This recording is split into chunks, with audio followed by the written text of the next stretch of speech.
Assalamualaikum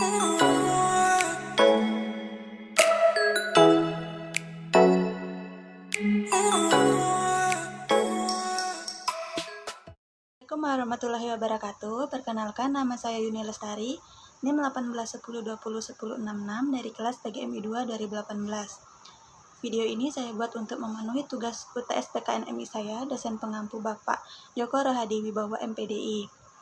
Baiklah, langsung saja. Saya akan menyampaikan materi tentang konsep dasar negara. Yang pertama, pengertian negara. Secara literar, istilah negara merupakan terjemahan dari kata-kata asing, yakni state bahasa Inggris, staat bahasa Belanda dan Jerman, dan etat bahasa Prancis. Kata state dan etat itu diambil dari kata bahasa Latin status atau statum, yang berarti keadaan yang tegak dari kata tetap atau sesuatu yang memiliki sifat-sifat yang tegak dan tetap.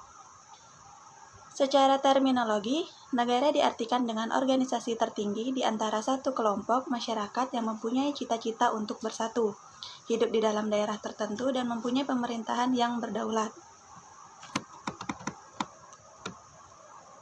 Salah satu konsep Islam tentang negara juga berasal dari 3 paradigma, yaitu yang A, paradigma tentang teori khilafah yang dipraktekkan sesudah Rasulullah. Yang B, paradigma yang bersumber pada teori ilmiah dan paham Islam Syiah. Yang ketiga, paradigma yang bersumber dari teori imamah atau pemerintahan. Yang B, tujuan negara. Tujuan sebuah negara dapat bermacam-macam, antara lain A, bertujuan untuk memperluas kekuasaan semata-mata. B, bertujuan menyelenggarakan ketertiban umum. C, bertujuan untuk mencapai kesejahteraan umum. Yang ketiga, C, unsur-unsur negara. Unsur-unsur pembentuk negara adalah sebagai berikut. A, unsur konstitutif, merupakan unsur pembentuk negara yang berasal dari dalam sebuah syarat pembentuk ketatanegaraan atau negara yang terdiri dari yang pertama rakyat, yang kedua wilayah atau daerah meliputi udara, darat, dan perairan. Yang ketiga, pemerintahan yang berdaulat. Yang B, unsur deklaratif, merupakan unsur pembentuk negara yang berasal dari luar, yaitu pernyataan dari negara-negara berdaulat yang lain bahwa mengakui kedaulatan suatu negara tertentu.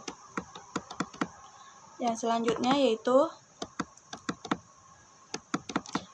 beberapa teori tentang terbentuknya negara. Yang pertama, teori kontrak sosial atau social contract. Teori kontrak sosial atau teori perjanjian masyarakat beranggapan bahwa negara dibentuk berdasarkan perjanjian-perjanjian masyarakat. Teori ini bersifat universal karena teori perjanjian masyarakat adalah teori yang mudah dicapai. Yang kedua yaitu teori ketuhanan. Menurut teori ini, negara tidak terjadi karena kehendak manusia, melainkan kehendak Tuhan.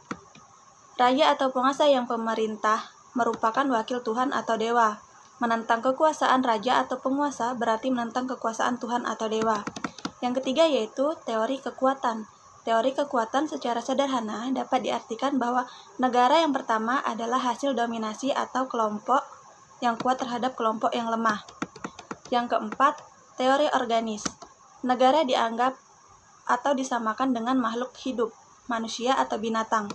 Individu yang merupakan komponen-komponen negara dianggap sebagai sel-sel dari makhluk itu. Yang kelima, teori historis. Teori historis atau teori evolusionistik merupakan teori yang menyatakan bahwa lembaga-lembaga sosial tidak dibuat, tetapi tumbuh secara evolusioner sesuai dengan kebutuhan-kebutuhan manusia. Yang berikutnya, bentuk-bentuk negara. Negara kesatuan merupakan suatu negara yang merdeka dan berdaulat, dengan satu pemerintahan pusat yang berkuasa dan mengatur seluruh daerah. Dalam pelaksanaannya, negara kesatuan ini terbagi dalam 2 macam, yaitu negara kesatuan dengan sistem sentralisasi, yang kedua negara kesatuan dengan sistem desentralisasi. Baiklah, mungkin itu saja penyampaian materi dari saya.